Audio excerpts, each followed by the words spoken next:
Olá, boa tarde, minha gente. Tudo bem com vocês? Eu sou Maria Clara Leite. Este é o nosso programa, chegando aí na sua tela, aí na sua casa, onde você estiver, com muito conteúdo nesta segunda-feira. Hoje vamos falar de finanças.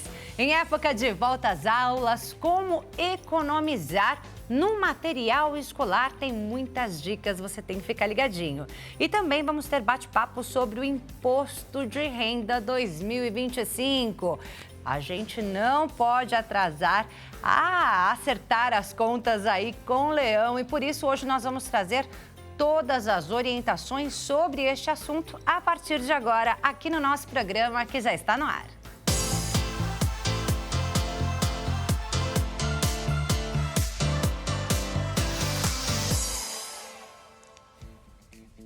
Seja muito bem-vindo ao nosso programa. Uma ótima tarde a você que nos acompanha. Muito obrigada pela sua companhia. A gente sempre avisa, né, que você também pode acompanhar o nosso programa lá no site hittv.com.br. Siga a gente nas redes sociais, a Hit, o nosso programa e também a mim, Maria Clara Leite TV, lá no Instagram. E é claro que eu te convido a participar do nosso programa com as suas perguntas sobre os temas do dia ou com as suas sugestões. Envie a sua mensagem lá para o nosso WhatsApp, DDD 11, número 3337-5886, o número que aparece aí na sua tela. Teremos o bate-papo sobre imposto de renda e também esse bate-papo, as dicas super importantes sobre como economizar no material escolar. Esse é o nosso primeiro assunto do dia. Quem está aqui para trazer todas essas dicas para a gente é Ana Paula Carvalho, planejadora financeira e sócia da AVG Capital. Oi, Ana Paula, tudo bem? Olá, boa tarde. Tudo bem? Bem-vinda. Obrigada. Aqui é o nosso programa. Segunda vez que eu te vejo por aqui. Sim. Hoje sem contas, né? Da primeira vez, a Ana Paula trouxe aqui um quadro, né? Sim. Passando todas as informações sobre investimento ali pra gente, né? Sim. Mas hoje o bate-papo é sobre volta às aulas, né? Muita gente já comprou material escolar, mas muita gente ainda vai comprar, né, Ana Paula? Sim. Muitas escolas entregam a lista de material agora, né? Nesse começo de ano e é preciso se planejar. Se planejando, dá para economizar bastante. Com certeza. Fazer um planejamento, olhar ali a lista, né, com detalhes, olhar ali os detalhes, você consegue sim se planejar e conseguir ali uma economia. Então, estamos aí praticamente no começo do ano ainda, né? Então, já viemos carregados de contas, né? IPTU, IPVA, quem parcelou está já pagando a segunda parcela. E aí já tiveram as matrículas também no mês passado e agora a lista de materiais aí batendo na porta e é um susto, né? Quando nós olhamos aquela lista, você fala, para que tudo isso? Normalmente a gente se questiona. Fora as contas de fim de ano, né? Você falou aí de um monte de gastos que a gente tem agora no começo do ano, mas a gente já vende uma série de gastos no final do ano, né? Extrapola aí na compra de presentes, festas, viagens. Sim. E aí chega em janeiro. Chega a realidade. Meu Deus do céu. A dura realidade. É verdade. Sim. E aí nessa lista, né, que você falou, nessa lista exagerada, que a gente fica questionando, nossa, mas para que tanta coisa? Tem um item aí que é muito importante que eu vi, né? Que a gente primeiro precisa analisar ali sobre os nossos direitos, né, Ana Paula? Sim. Que às vezes vem itens de uso coletivo nessa lista de materiais, como produtos de higiene coletivos ou de limpeza. E não pode, né? Não, isso não pode. Então, aqueles itens que são de uso coletivo, nós, assim, não tem ali a obrigação de levar aqueles produtos para a escola, tá? Então, a escola que estiver fazendo isso, está errado. Então, isso daí já está dentro dos custos ali das mensalidades. Então, isso não faz parte do aluno, né? Pagar por esse custo que ele já está pagando. Sim. Tá? Então, assim, a gente tem que ficar atento. Realmente, assim, algumas escolas acabam abusando um pouco disso. E, enfim, não leve, não se preocupe com isso, por mais pressão que tenha, né? Então, nem que seja necessário aí a recorrer, né? E falar com a escola que isso não é obrigação, né? Aí já dá para começar a Sim, economizar na com lista de certeza. materiais, cortando esses itens aí sim. que não é de obrigação dos pais levar à Exato. escola, né? Sim. Fora isso, vamos reutilizar? Vamos. Vamos reciclar? Com certeza. É verdade. Assim, acho que os pais, quando recebem aquela lista, acho que vale a pena sentar com a criança e olhar ali quais itens que ela tem do ano anterior e que consegue reaproveitar. Então, várias vezes assim, você consegue reaproveitar lápis de cor, giz de cera, que a criança usou muito pouco, às vezes nem usou, assim, tem coisas que nem foram utilizadas. Caneta, estojo, né? Estojo. Então, assim, caderno dificilmente você consegue aproveitar, né? Porque normalmente a criança começou a utilizar. Mas, assim, um item também que é muito importante, que é difícil para a criança aceitar esse não, que são aqueles materiais personalizados, que são, assim, 3 vezes. Você compara o preço de um caderno sem esses personagens e com personagens, dependendo do personagem, são 3 vezes ali o valor de um básico, Exatamente. né? E assim, isso daí vai fazer muita diferença no final, quando você chegar ali no caixa, que você passar o teu material, você vai ver que vai fazer muita diferença. O meu menino eu negociei esse ano, hein? Eram 7 cadernos. Eu falei 5 sem, 2 com personagem. 5 sem personagem. Tá vendo? Olha que ótima dica. Já entendeu? Conseguiu, Pelo menos diminuir. eu não E deixei de atender o desejo, mas na maior parte dos cadernos, sem personagens. E menina, estojo. Estojo tá uma coisa assim, absurda. E assim, normalmente você consegue. Eu cheguei a ver estojo de R$100, menina. Sim. O que é isso? Sim. Ainda mais dependendo do personagem. Estojo eu reutilizei, viu? Eu reutilizei o estojo do ano passado, que não deu para comprar estojo esse ano, não. Estojo dá para você reaproveitar. Mas assim, acho que é um trabalho que você vai ter que fazer ali com a criança, né? Sim. Para ela aceitar isso. Um ponto importante que hoje se falam muito nas escolas, assim, acho que falam muito mais disso hoje, abordam isso hoje muito mais do que na época que eu estudei, por exemplo, que é a questão ambiental. Então, acho que de repente você ir nessa linha para explicar para a criança que tem também a questão ambiental, de você reutilizar todo o que você puder, até para, enfim, degradar menos o meio ambiente. Eu acredito que você também você vai conseguir sucesso, sabe? Vai ter sucesso indo por essa linha com a criança. E já aproveita para ensinar realmente, né? Sustentabilidade para a criança. Exatamente. Que é bastante importante. Tem muita coisa que dá para reutilizar, gente. É só a gente organizar, ver ali direitinho e dá para reutilizar. Sabe outra coisa que eu reutilizei? Capas de livros. Aquelas que já são prontas. Exatamente, que você encaixa. É outra coisa que super dá para reutilizar. E é plástico, né? Exatamente. A gente está falando aqui de não agredir o meio ambiente. Esses são itens que agridem demais, né? Sim, e que também acaba conservando, né? Sim. Conservando o livro. Sim. Então, é uma ótima ideia. Outro ponto, claro, comparar os preços. Então, hoje quase todas as pessoas têm acesso à internet e você consegue ali, através do e-commerce, ter uma ideia de preços. E, de repente, até mesmo comprar pela internet, porque a gente sabe que o preço, ele muda bastante quando você olha no e-commerce e quando você vai na loja pessoalmente. Tá? E aí também você acaba fugindo daquelas tentações também. Você normalmente passa, né, essas tentações pessoalmente. Se conseguir não levar a criança, é que assim, a criança, ela está esperando por aquele momento, assim, né? Ansiosamente, ela espera. É um programa isso, né? É um evento para ela. Mas eu acredito que se você conseguir também fazer a compra, assim, a criança vai fazer diferença. É assim, né? Sempre tem os dois lados, né? Uma coisa, esses dias a gente entrevistou aqui uma especialista falando justamente sobre como baixar a ansiedade da criança ali nesse momento, né? Antes de voltar às aulas. E um dos itens, né? Uma das dicas era justamente levar a criança para comprar o material, que era já para ela ali baixando essa ansiedade, vendo que está chegando. Mas, por outro lado, isso pode pesar no bolso. Exatamente. Né? A não ser também que essa ida da criança até a papelaria, né? Fazer parte desse momento. Não seja para comprar tudo também, né? Mas também seja até um educacional ali, né? Uhum. Tipo, de mostrar, de comparar. Olha, filho, esse daqui, olha o valor que é só porque mudou a marca, então esse aqui é o dobro. Então, talvez também seja um momento interessante para fazer isso, se a criança for acompanhar, né? E compra uma parte ali, né?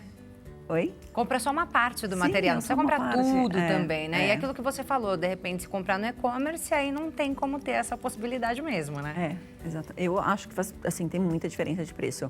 Um outro ponto... Atacadão também. Exato, é isso que eu falo. Então, assim, você se juntar com outras mães, porque também não adianta eu ir lá e comprar uma caixa de lápis só para mim, né? Porque eu vou acabar gastando mais. Uhum. Então... normalmente tem os grupos ali das mães, ou você tem ali afinidades com algumas, né?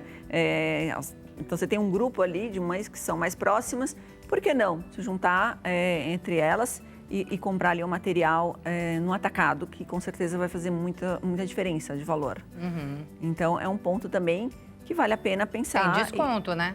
E o desconto, sim, e o desconto, né? Então, outro ponto que, assim, as papelarias próximas, as papelarias de bairro, elas, assim, você muitas vezes conhece ali o dono, você tem uma capacidade de repente, negociar o preço, mas, assim, eu não aconselho, porque eu acredito que essas papelarias próximas, essas papelarias do bairro, elas normalmente são mais caras. Então, as papelarias maiores, aquelas que têm tradição, a gente sabe quais são, né, as tradicionais, assim, da nossa cidade, que são bem lotadas, são muito cheias, inclusive, né? Mas a gente sabe que tem bastante diferença de preço. E tem pesquisas que mostram a diferença de preço, assim, é brutal. Você chega a ver produtos idênticos ou iguais. Pelo dobro do preço. Sim, pelo dobro, 3 vezes, assim, Olha, teve uma vez uma pesquisa que eu li que falava assim que alguns itens chegavam a ter 1000% de diferença de preço. 1000%? Assim, tipo 10, sabe, muito alta a diferença de preço.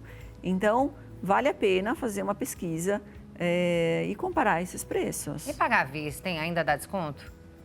Olha, assim, depende de onde você consegue negociar, né? Então, nessas grandes lojas, difícil né? você conseguir algum desconto. Naquelas papelarias próximas, no bairro, às vezes você consegue, mas o preço é normalmente mais alto. Uhum. Então, mas vale a pena ali, né? Pedir um descontinho, com certeza, desconto né?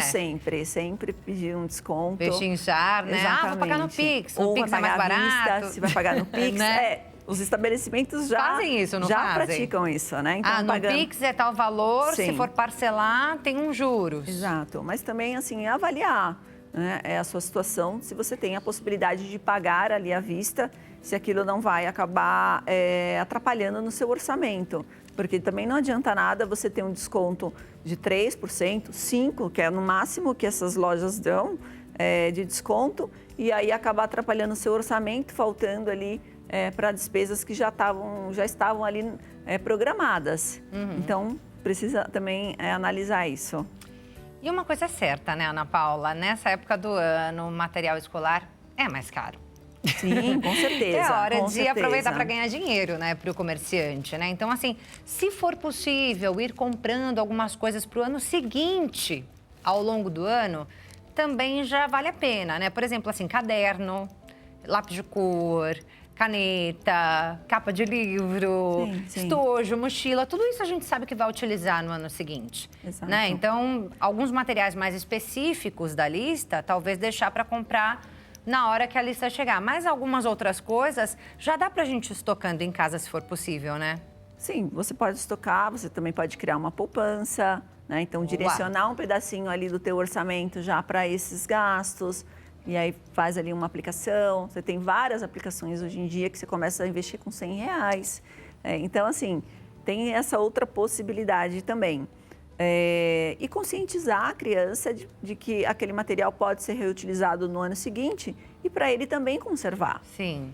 Então, até mesmo livros, depois você consegue passar para outros alunos. Uniformes, eu vejo, assim, na época que as minhas filhas estudavam, a gente tinha, assim, essa troca de uniformes, daquelas coisas que a gente consegue aproveitar. Porque uniforme é caríssimo. E a criança vai crescendo e vai perdendo, perde a calça, perde, né, o agasalho. E muitas vezes está super novo, outra pessoa pode reutilizar.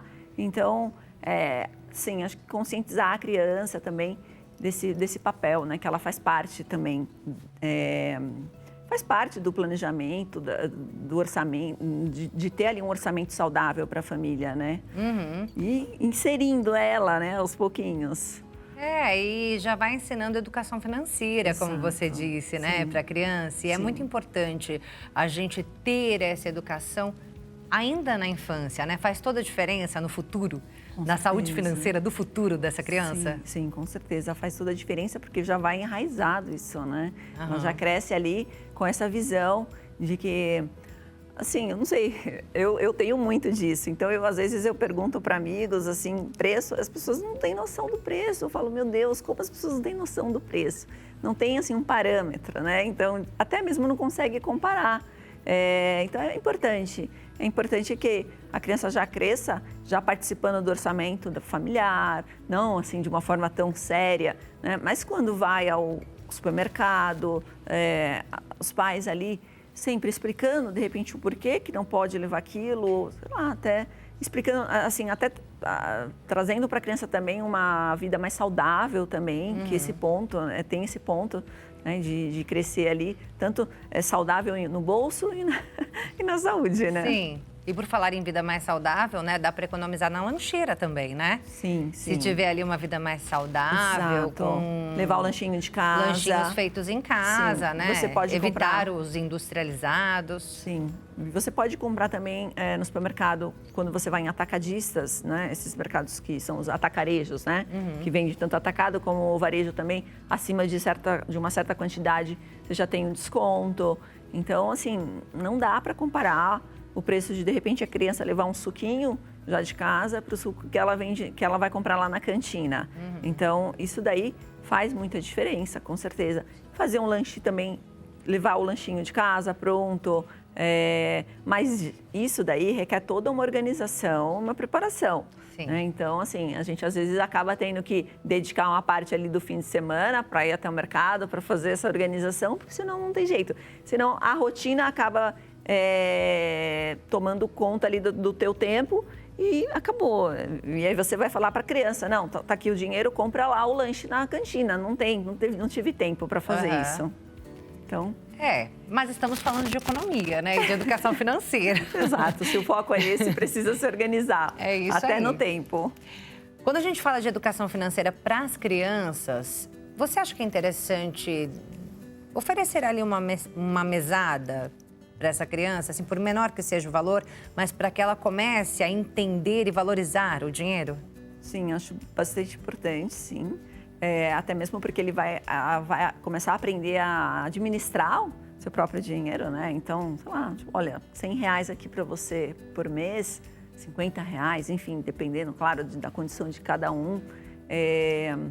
E aí ela vai administrar aquele recurso. Tem até cartões já para crianças, né? Até, claro, o pai sendo ali o responsável.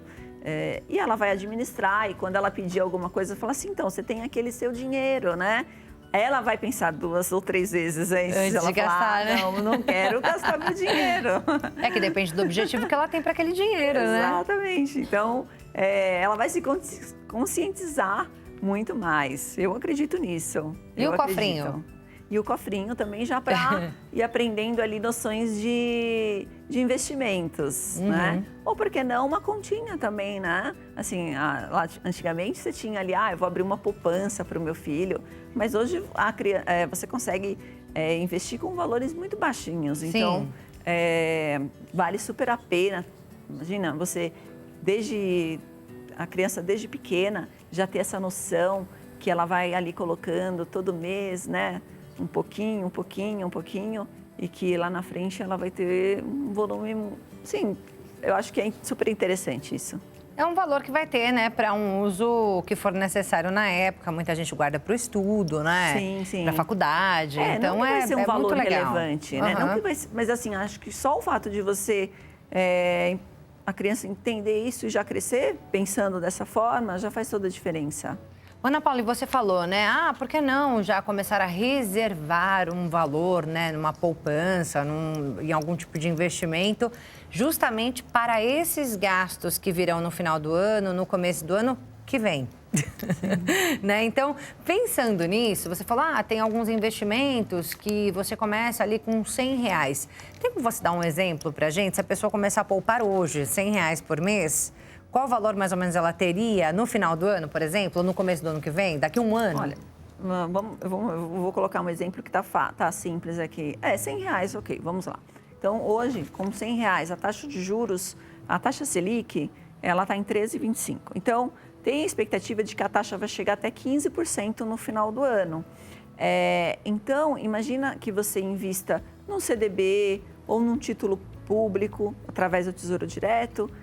As pessoas começam a investir ali a partir de R$100. Então, tem títulos públicos que vão pagar a taxa Selic. Então, se a Selic vai chegar em 15% e hoje está 13,25%, na média, vamos pensar daqui a um ano, uma rentabilidade de 14%. Então, R$100, daqui a um ano a pessoa vai ter R$114. Então, você pode achar, é pouco? Não é pouco. Vai fazendo isso todo mês, que você vai ver a diferença lá na frente. Mas são R$100 por mês, juros sobre juros. Juros sobre juros, exatamente. Então dá para a pessoa economizar até o final do ano, assim, só para a gente ter uma ideia. Para incentivar as pessoas, assim, se ela for guardando R$100 por mês, até o final do ano ela vai ter quanto, mais ou menos? Em 10 meses ela teria 1.000, só que com os juros... Sim, exatamente. Bom, ela vai ter... Eu acredito que, assim, agora eu estou sem calculadora e a gente mais ou menos, assim, mais ou menos, só para incentivar. Mas eu acredito que ela vai chegar ali a ter uns... Desafio, hein? Vai ter ali uns 1.100, 1.150 no mínimo. Já é um valor que ela guardou, né? Sim. E que já rendeu. Sim, imagina, você foi aplicando... E ali, daqui a um ano, você tem ali R$100, R$150 a mais, que já vai ali garantir grande parte ali do material. Então, você já vai ter ali, olha, dependendo da lista, acho que dá para salvar ali 50% da lista. Dá mesmo, viu? Dependendo, foi 150 lista de materiais básicos, 150. não estou colocando ali os livros, as apostilas, porque isso aí... São custos mais elevados. Sim, os materiais, assim, caderno, lápis, caneta. Exato. Já deu para cobrir. Assim, para que a pessoa consiga fazer isso, ela vai ter que ter disciplina. Como tudo na vida. Para treinar, precisa ter disciplina, a gente precisa ir treinar. Para guardar dinheiro, também precisa. Então, assim, ter essa cultura de fazer a reserva. De fazer a reserva para o material escolar, de fazer a reserva para você chegar lá no começo do ano que vem, você não ficar ali, né, com a corda no pescoço para pagar o IPTU, para pagar o IPVA, para pagar a mensalidade, para comprar o material escolar. Então, assim, a gente sabe que é muito difícil para a maior parte da população ter ali, porque a gente, assim, normalmente as pessoas estão ali só trabalhando para pagar, né, as contas, enfim, para chegar no mês seguinte. É isso. Né? Mas, quem sabe, tenta começar com um pouquinho, faz economia em alguns setores que você consegue, de repente usar mais transporte público, em vez de pegar o carro por aplicativo, pedir menos comida... Fast foods, né? Então, assim, são algumas coisas que você vai fazendo no dia a dia. Tem planejadores que falam, o cafezinho não vai fazer diferença. Eu não sei, eu acho que faz. Eu acho que faz Depende diferença. de quantos cafezinhos você toma por dia, né? Então, assim, você comer fora de casa, com certeza, assim, faz muita diferença no teu orçamento. Se for colocar todos os gastos supérfluos na conta do lápis... Sim. Vira uma bola, né, de neve? Você vai tomar um susto, né? A gente toma um susto. A gente, na verdade, não quer ver a realidade. Bota ali embaixo do tapete e segue a vida. Mas isso tem um custo alto. Exatamente. Ana Paula, algumas pessoas enviaram perguntas para o nosso WhatsApp. Eu vou pedir para colocar a primeira pergunta na tela, por favor. Olha lá, o Wellington de Guarulhos. Obrigada, Wellington, pela participação. Beijão. Ele fala, gostaria de saber quais são os primeiros passos que eu devo tomar para começar a sair das dívidas, né? Vendo aí que você é uma consultora financeira, o Wellington manda essa pergunta, então. Ótima pergunta, Wellington. O primeiro passo para você sair das dívidas é analisar ali, colocar num papel, numa planilha, da forma como você consegue utilizar. Então, tem gente que se dá muito bem com planilha, mas assim, se você começar com uma folha de papel anotando ali, você já vai ter uma visão de como é que está a sua situação financeira. Elencar ali, descrever quais são os seus empréstimos, quais são as dívidas que você tem. Você está devendo no cartão de crédito, está usando o rotativo, está utilizando o limite do cheque especial.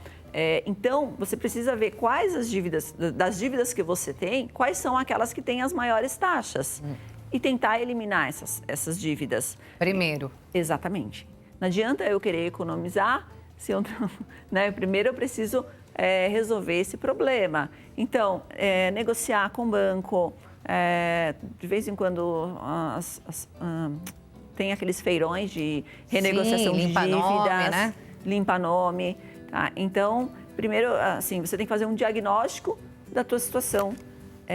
O quão endividada você está, quais são os credores e tentar renegociar essas dívidas e pagar as dívidas que são mais caras.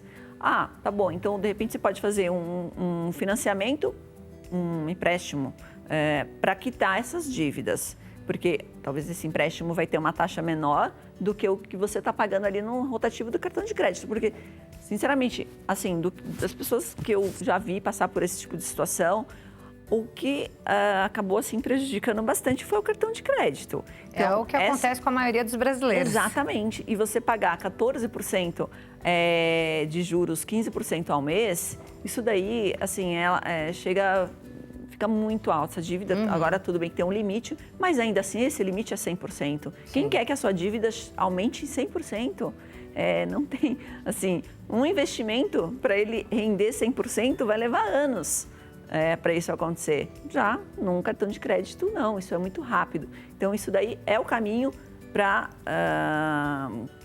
a destruição do teu orçamento. E não incorporar o limite do cartão de crédito ao teu orçamento. Porque muitas vezes as pessoas pegam aquele limite do cartão e incorporam como se fosse uma renda. Então, assim, tem esses pontos. Então, é eliminar as dívidas e tentar reduzir as taxas e aí depois pensar na poupança, né?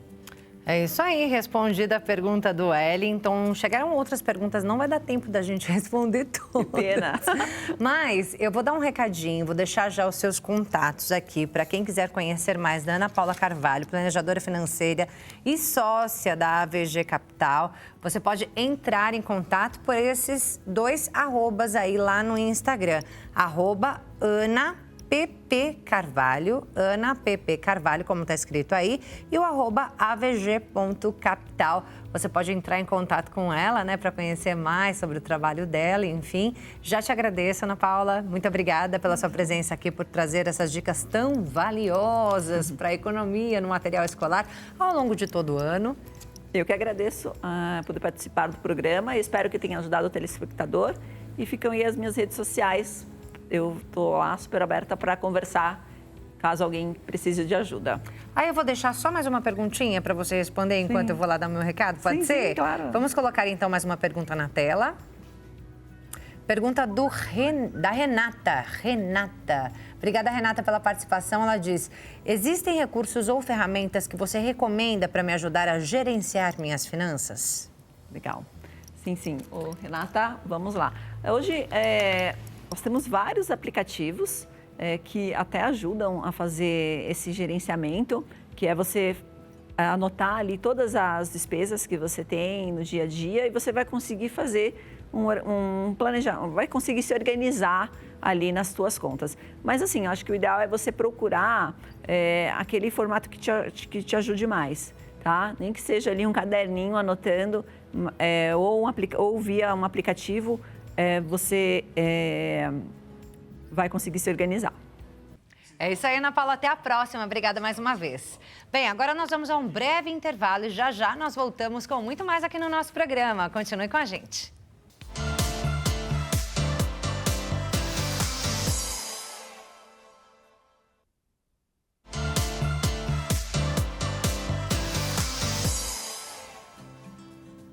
Já estamos de volta com o nosso programa. Mais uma vez, seja muito bem-vindo ao nosso programa e muito obrigada pela sua companhia.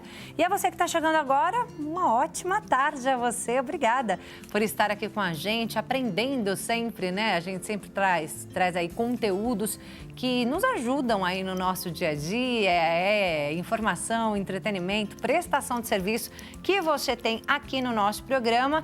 E hoje, segunda-feira, é dia também de Seu Direito, com o doutor Leonardo Girundi aqui no nosso programa. Roda a vinheta. Agora, Seu Direito, com o advogado Leonardo Girundi.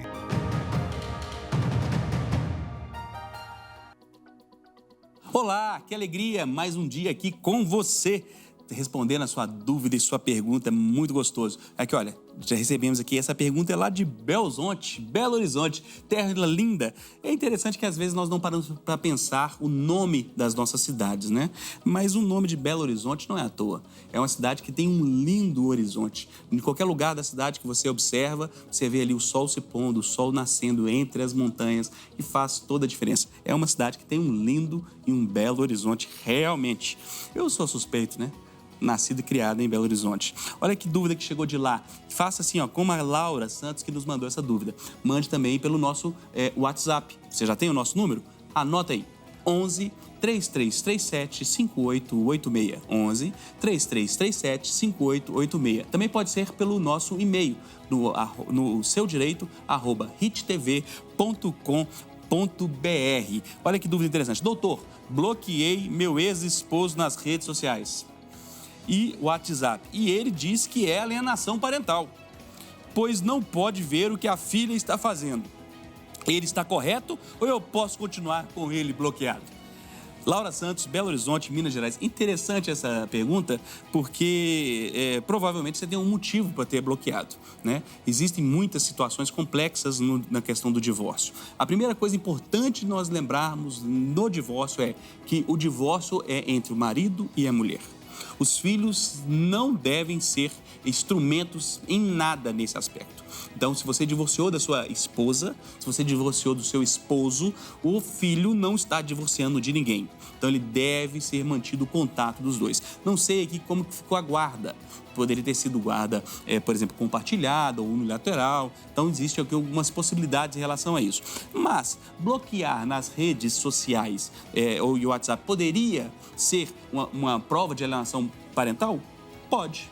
O que é alienação parental? É quando você limita o contato do pai ou fala mal do pai ou da mãe ali para diminuir ali o relacionamento entre essas pessoas. Então, você faz de tudo para reduzir o relacionamento. Então, poderia ser? Poderia. Significa que é? Não significa que é. Primeira coisa, na sua rede social, eu entendo que você não tem problema nenhum em bloqueá-lo. Rede social, nós temos o que nós chamamos aqui de intimidade, nosso direito à intimidade. Então, você não é obrigado a deixar uma pessoa, tanto é que você pode, inclusive, fazer a rede social de forma fechada, né? Você pode colocar lá de forma fechada onde as pessoas não têm acesso. Então, você tem direito de fazer isso na rede social, ok? Agora, o WhatsApp, eu fico pensando o seguinte, como que a pessoa teria contato? Às vezes é uma filha muito pequena. E aí, o pai, para ter contato com o filho, muitas vezes esse filho não tem telefone, não tem nem capacidade. 2 anos, 3 anos, não consegue nem digitar nada no telefone. Então, no WhatsApp eu acho complexo. Então, no WhatsApp eu aconselho que você abra para que mantenha, porque o pai tem que saber o seguinte, olha, eu posso buscar o filho, tá tudo bem com ele, você precisa de alguma ajuda, eu posso te ajudar com alguma coisa. Então, o WhatsApp acaba sendo esse caminho. Agora, se o WhatsApp está sendo utilizado para outro motivo, né? Se você, por exemplo, está recebendo ameaças através do WhatsApp, pressões psicológicas, qualquer tipo de outra situação, você, inclusive, pode pedir a limitação de utilização do WhatsApp. Você pode ir na polícia, existe uma delegacia específica para isso, fazer a denúncia de um assédio, a denúncia, por exemplo, de um abuso ou de uma ameaça, e você vai ter ali as limitações que a pessoa fica proibida de te mandar mensagens, por exemplo. Ok? Então, cada caso no direito de família é muito específico, mas eu tenho certeza que eu entrei em várias situações e eu tenho te respondido também, ok? Muito bom, sempre uma alegria estar aqui com você e eu voltarei. Então, até a próxima, é sempre um privilégio, mande sua dúvida, sua pergunta e aproveite e manda um oi lá para mim no @Leonardo Girundi no nosso Instagram. Beijo, até mais, tchau, tchau. Seu Direito, com o advogado Leonardo Girundi. Até mais, doutor Leonardo Girundi. Excelentes esclarecimentos do doutor, né? E você que está em casa também tem alguma dúvida sobre o seu direito? Envie a sua pergunta ao doutor Leonardo Girundi lá no nosso WhatsApp, DDD 11, número 3337-5886. Esse é o número do nosso WhatsApp para que você possa participar aqui do nosso programa. Esse programa aqui é nosso, né, gente? Então, mande a sua pergunta. E a partir de agora, nós vamos falar sobre um assunto muito importante também, que é a declaração do Imposto de Renda 2025, ano base 2024, é assim que fala, né?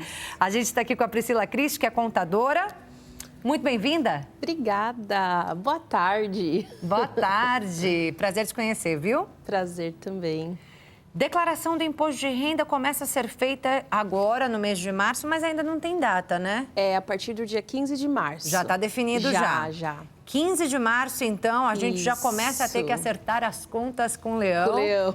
Já tem que se preparar, né? Isso, até o dia 31 de maio.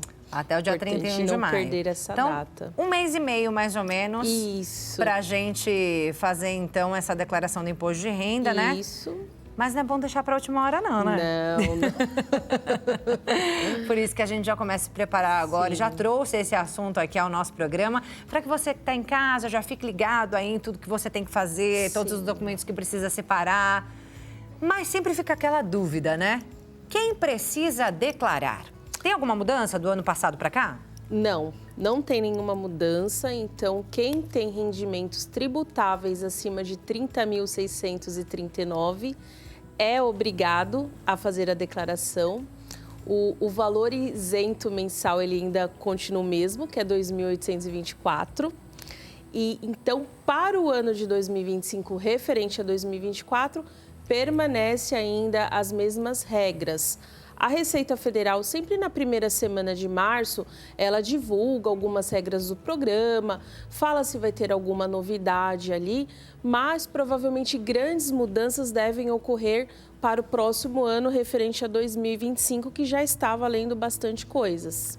Grandes mudanças devem ocorrer ou não devem ocorrer? Não, devem ocorrer. Devem ocorrer. Então, tem a faixa de isenção, que ainda é 2.824, vai ser votada ainda esse ano para ver se aumenta essa faixa.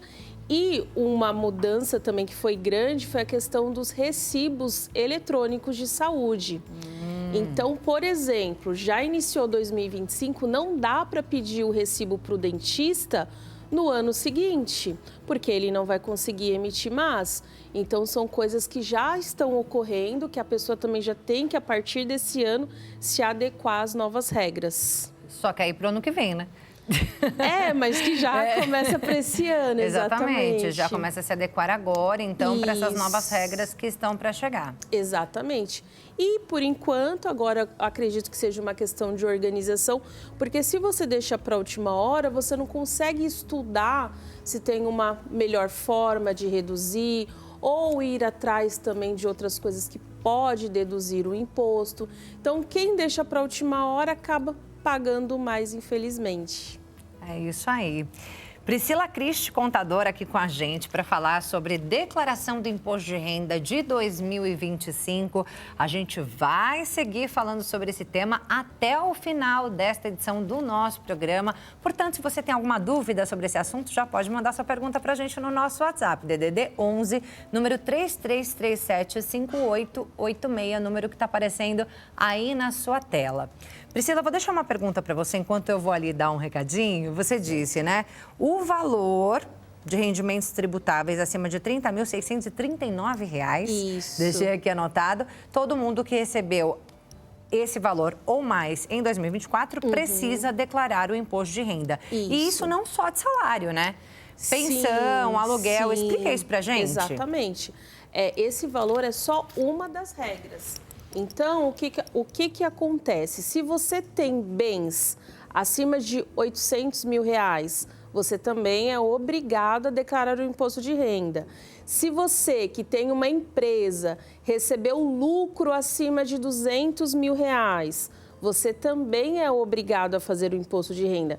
Então, esse 30.639 é mais para quem ali é CLT, trabalha registrado, então precisa se atentar a esse número. Então, a empresa que você trabalha, ela tem até o dia 28 de fevereiro para mandar o seu informe de rendimento. E quando você receber esse documento, você analisa esse valor. A gente segue falando sobre Imposto de Renda 2025 no próximo bloco. Então, continue com a gente. Espera só um pouquinho, a gente vai para um rápido intervalo e já volta.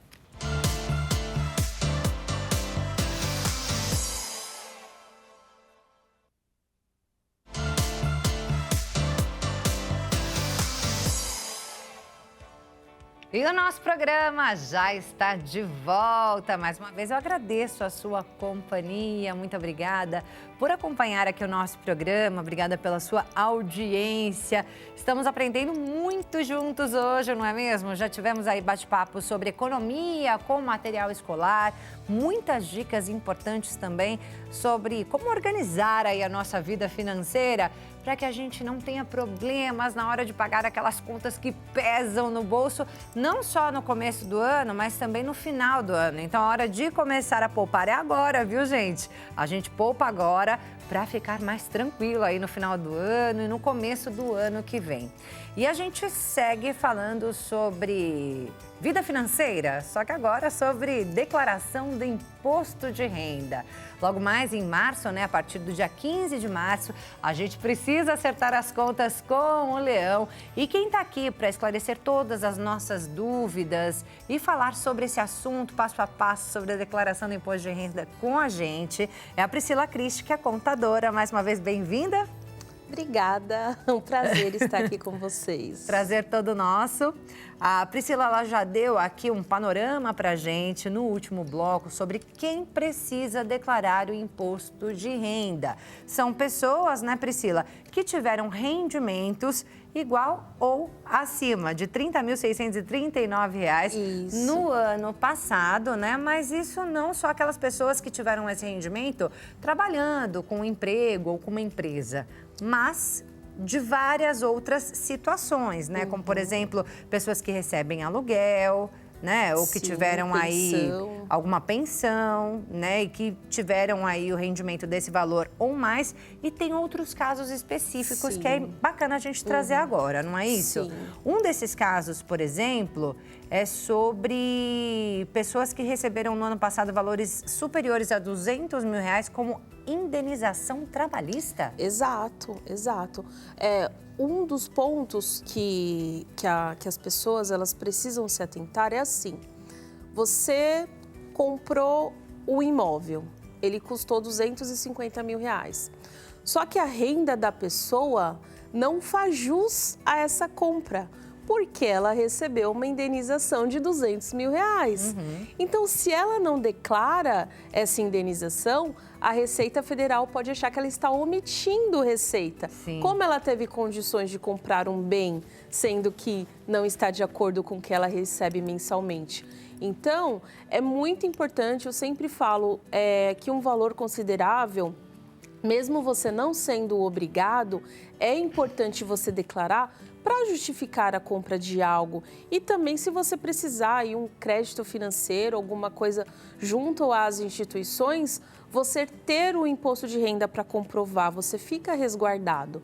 E essa questão da indenização é o rendimento isento. Então, dentro das regras, além desse valor que eu falei de rendimento tributável, existe outras regras que a pessoa precisa ver se ela se enquadra. E uma é quem recebe rendimentos isentos acima de R$200 mil.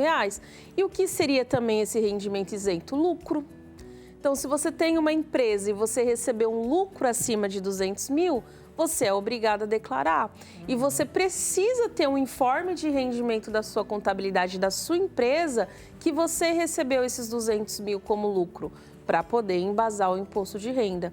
Então, uma coisa, ela linka com a outra e é muito importante essa análise no todo.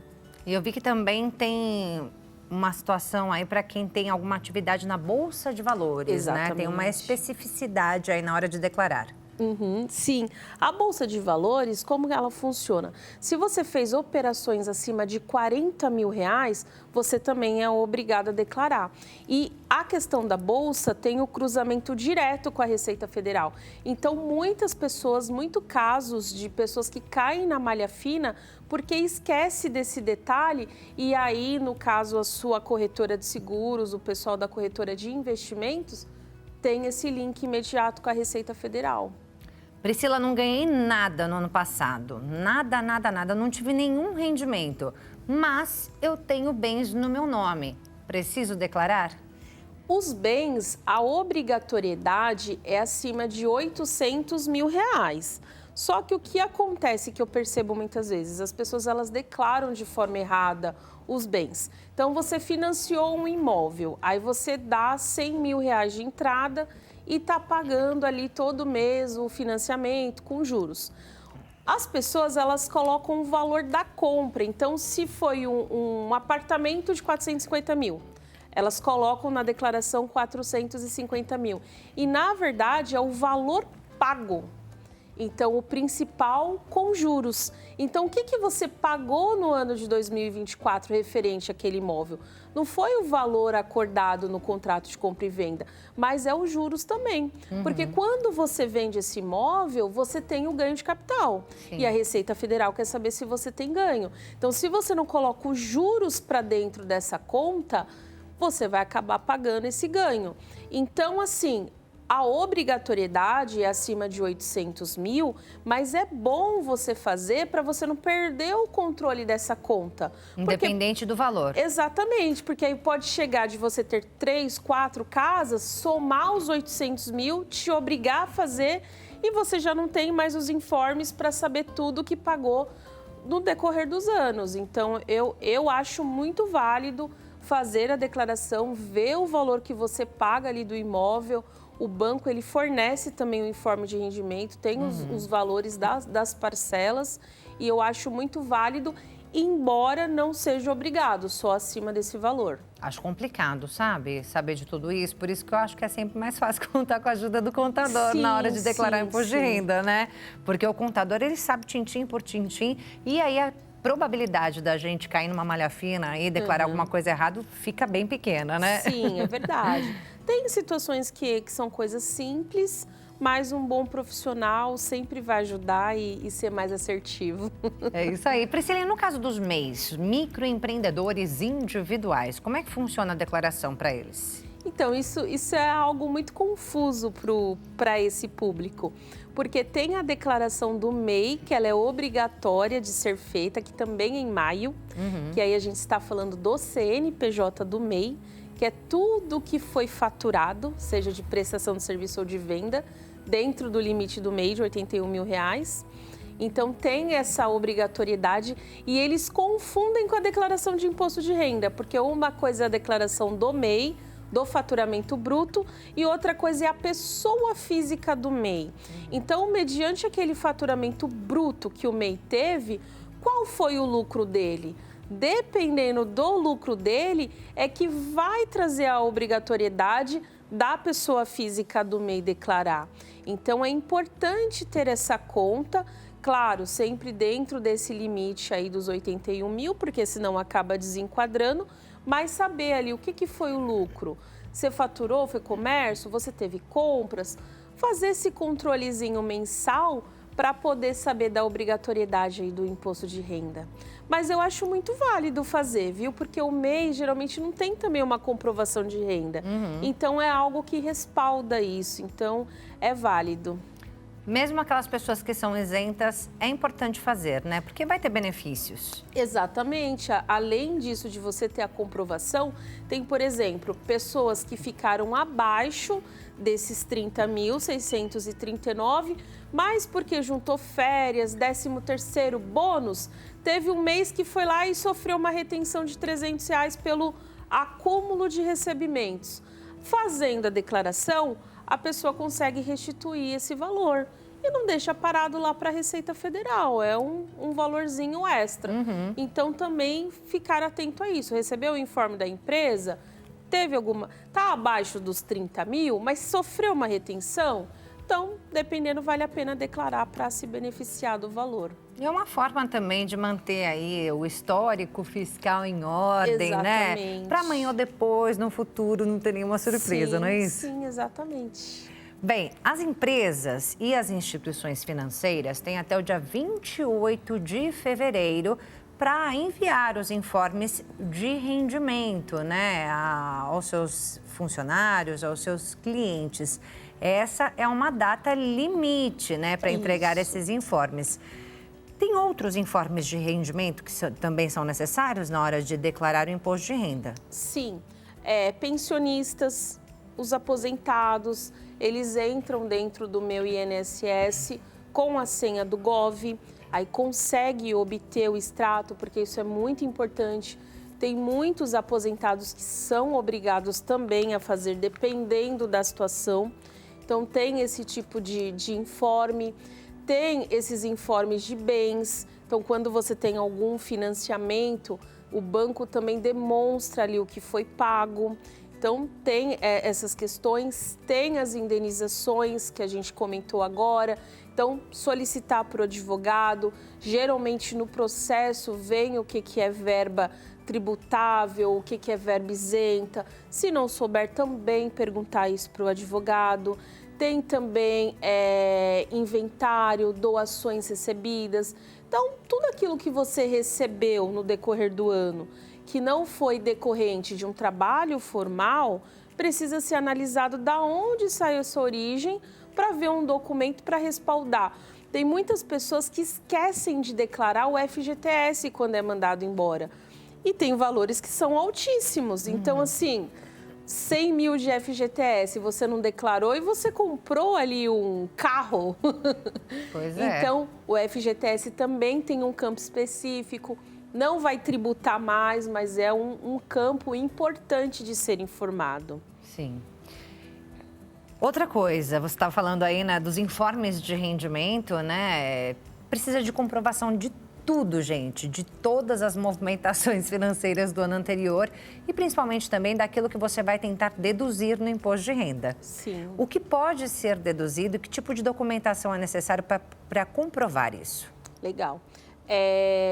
Escola, faculdade, então é um documento que já dá para pedir para a instituição de ensino. Nada de material escolar, né? Não, a gente falava aqui de material escolar no primeiro bloco, né? Como economizar no material, na compra de material escolar, mas não é no imposto de renda que a gente vai economizar, né? Não pode. Muita gente também quer abater remédio, não pode. Então, assim, solicitar para a escola, como ainda não é um documento eletrônico, então é bom já pedir faculdade, pede o informe dos valores que foram pagos, que pode ser deduzido, também tem um limite a ser deduzido. Então, assim, o ensino, ele não é igual despesas médicas. Despesas médicas não existe teto, não existe limite de dedução. Agora, o ensino, sim. Mas, de qualquer forma, vai ajudar. E tudo isso é importante para saber se vale a pena a declaração simplificada ou a declaração completa. Então, tem isso que pode ser abatido, se você fez alguma cirurgia, convênio médico, tudo isso, todo esse tipo de documentação pode ser utilizado. Você falou de declaração simplificada ou completa. Ou a completa. Qual a Isso. diferença? A simplificada, ela já entra com um valor de abatimento em cima do rendimento tributável.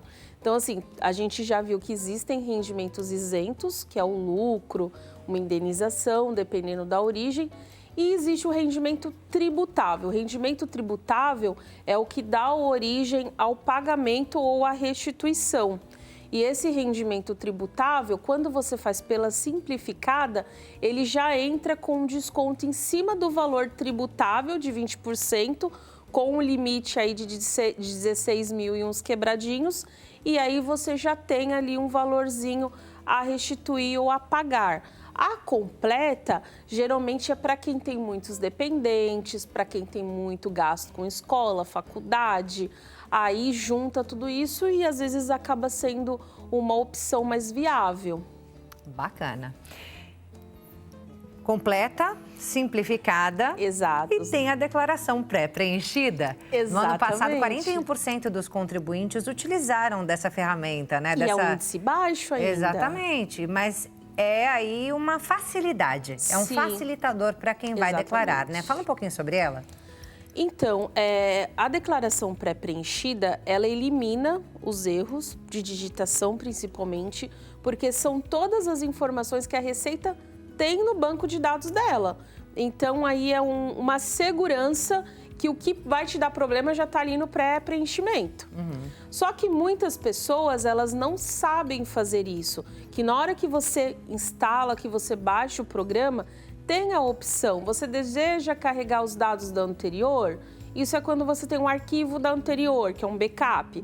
Ou você deseja trazer ela pré-preenchida? Quando você clica, ele já abre o portal do Gov. Só que quando ele abre o portal do Gov, você acessa com o seu CPF e a sua senha. E precisa ter o selo de confiança do Gov, prata ou ouro. O que é esse selo de confiança? É uma segurança. Então, quando você cria lá o app do Gov, que hoje é um aplicativo do governo unificado... Que todo mundo precisa ter, né? Porque... Que hoje está tudo centralizado. É uma chave nele. aí para a gente fazer um monte de coisas hoje, né? Exatamente. Então, quando você tem esse aplicativo e você cria uma senha simples, você fica com um acesso bronze, porque é um acesso que não tem tanta segurança assim nos seus dados. Tá. Quando você migra para prata, que às vezes exige que você preencha os dados do seu banco, ou até mesmo quando tem o título eleitoral já com reconhecimento facial, aí já migra para o ouro. Então, é uma segurança sua e uma segurança do governo. Então, se você não conseguir importar os dados porque deu o selo bronze, aí você pede dentro do aplicativo, aí você sai do imposto de renda, entra no aplicativo do Gov, que aí vai dar para mudar o selo. Aí você tenta ou pelo banco ou por reconhecimento facial, mas é uma grande facilitação porque elimina erros e também você sabe o que a Receita tem de você, das suas informações lá. De qualquer forma, é bom dar uma revisada ali, né? Naqueles dados, sim, né? Exatamente. Tem muitas informações que ainda não tem o cruzamento de dados. Por exemplo, não vai aparecer uma despesa de escola no pré-preenchimento. Algumas despesas médicas, quando tem CNPJ, quando é clínica, hospital, já puxa também. Já tá Agora, tudo lá. se você pegar ali um recibo de um médico, por enquanto, de 2024... aí também não vai aparecer. Agora, em 2025, também já é obrigatório o recibo eletrônico. Então, no próximo ano já vai vir essas informações também pré-preenchidas. Então, não vai vir uma doação. Então, tudo isso, se você tiver, precisa complementar. Mas o básico, que são os informes dos bancos da empresa, já vem tudo com a pré-preenchida. Agora, eu queria que você trouxesse algumas dicas pra gente, Priscila, para não cair na malha fina. Eu contei aqui pra Priscila que uma vez eu caí, mas foi por um errinho, assim, bobo, né, Priscila? Eu mudei de emprego no mês de janeiro e aí eu esqueci de pedir o informe de rendimentos da empresa anterior. Foram só alguns dias que eu trabalhei naquela empresa, né? Depois eu já mudei de emprego e aí eu vi que eu caí na malha fina e na hora que eu caí eu falei, meu Deus, o que eu fiz? Será que eu sou uma criminosa, né? A gente já fica com aquele medo, né? Então, o que fazer para não correr esse risco? Sim, o que eu percebo, assim, quem recebe aluguel, muitas vezes não declara, e aí a pessoa que alugou o imóvel declarou, então aí cruza os dados e acaba caindo na malha fiscal. Pensão alimentícia, então a pessoa que é obrigada a pagar, declara para a deduzida dela. E quem recebe acaba não declarando, aí dá esse problema também no cruzamento de informações. Erros de digitação, que a gente estava falando aqui, que com a pré-preenchida já elimina essas questões. Dependentes que não podem ser utilizados, as pessoas acabam colocando e aí cai também na malha fiscal. E muitas vezes despesas médicas também que não podem ser utilizadas ou também não procedem, isso também acaba dando muito problema e cai na malha fiscal. Cuidado. Tem situações que eu vejo que a pessoa assim tá toda certinha e mesmo assim cai na malha fiscal. Mas o que acontece? Quando tem muitas despesas médicas, a Receita Federal, ela quer olhar para ver se é isso mesmo. Quer entender ali minuciosamente. Exato, isso. Então, não significa que também caiu na malha fiscal e você fez alguma coisa de errado. Não. Ela viu alguma coisa ali que ela quer verificar. Aí você tem que esperar, passar todo ano. Aí, em janeiro, ela abre essa opção de você anexar o PDF, colocar toda a comprovação e aí ela libera no ano seguinte a declaração. É isso aí, gente. E sobre a restituição do imposto de renda? Quem tem direito, quem não tem? Como é que funciona? Quando que a gente recebe? Tem um cronograma, né? Sim. Geralmente começa em junho o cronograma, mas eles dão preferência para quem tem alguma doença ou os aposentados. Aí vem seguindo os lotes até meados ali de outubro, novembro. E aí, quem for enviando primeiro vai recebendo também antes. Se deixar muito para a última hora, aí vai ficando para os últimos lotes. E quem tem o direito da restituição é quando for fazer mesmo a declaração, se sofreu retenção aí no decorrer do ano e a Receita apurou que você não teve toda a renda para essa retenção, você restitui.